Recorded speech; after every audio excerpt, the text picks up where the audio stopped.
Now I'm going to show you how to do a technique. Frisket is basically taking something, in this case it's going to be sort of a sticker, and applying it down and painting over it and then lifting it up. It's very similar to resist in the sense that you're blocking off an area where you don't want color to go.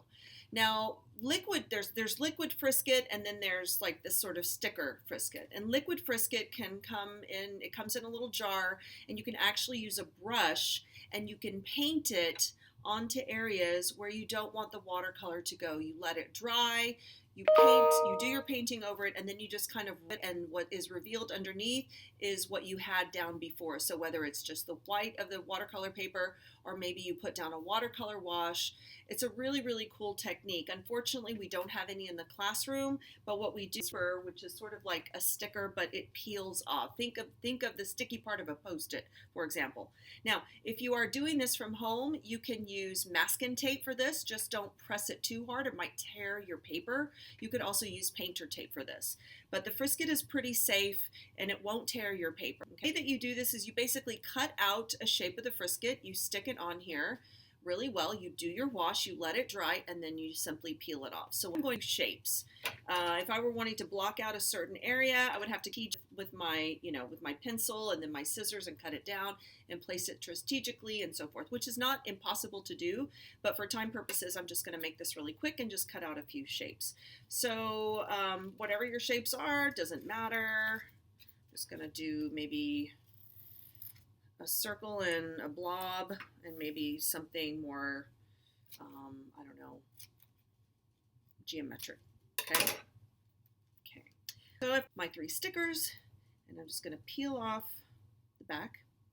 Of course, having my glasses, you all know me, Miss Coro. Can't see anything without her glasses. There we go. Okay. If I can, there we go. Okay. And be careful that you've got the frisket side and not the paper. I tried to stick down some paper, and of course it wouldn't stick because it wasn't the adhesive side. Okay. All right. So there's my geometric shape. I'm going to make sure I put it down really well, that the edges are nice and stuck on there. It will peel off really easily, so you don't have to worry about rubbing too hard. Here comes my surface, kind of would any other little sticker. Oops. I say just like you would any other sticker. There we go. And put that there. And then my blob shape. And so again, we're just going to put a wash over this. And again, you could also, oops, see, wrong one. No, that's the right one. Okay. You could also just use painter's tape with this. It's completely up to you. Now, it's lifting up a little bit here. I really don't want that because the watercolor is going to travel underneath. Really, and try to come around and just tame those parts down as best as I can. All right, so now I'm just going to go ahead and apply my wash, and I'm going to have to let it dry. And while it's drying, I'm going to go over and explain a gradient wash. So I'm going to use a green for this one, just because.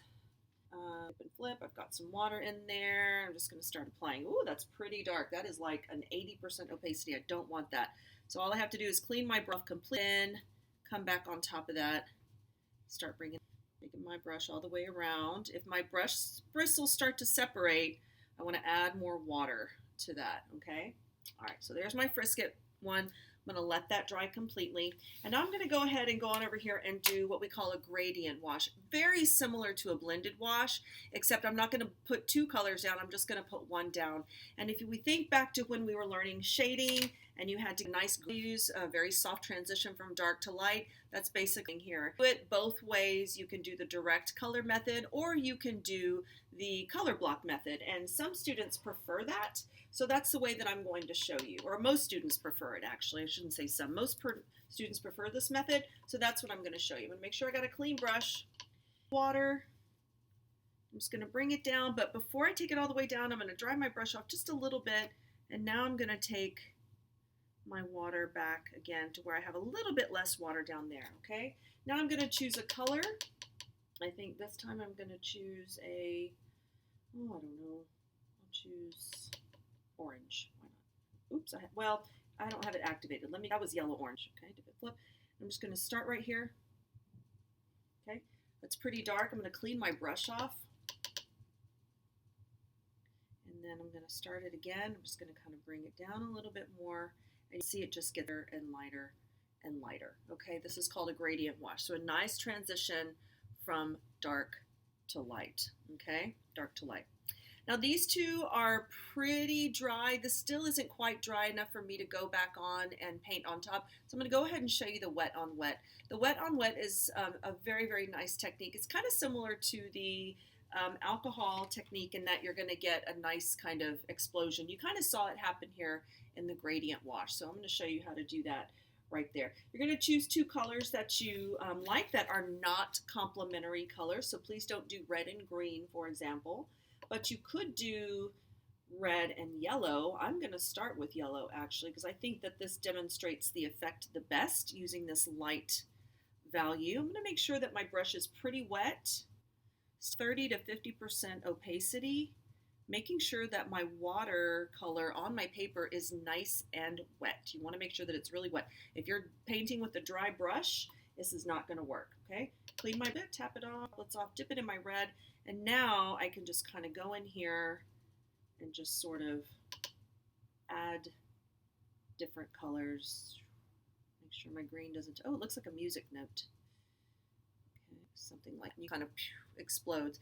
This is a beautiful, beautiful effect. This is great for abstract as well, because once you have these really cool organic shapes, again with a Sharpie pen, it's really fun to kind of go back in here and map out the lines and add to it. You can make some really cool designs that way, okay? All right, so I'm gonna stop there and let these dry back and hopefully complete the wet on dry. I can demonstrate the sponge or towel, and then we will finish off with the salt technique. Oh, and then finally, we'll take off our Frisket stamps.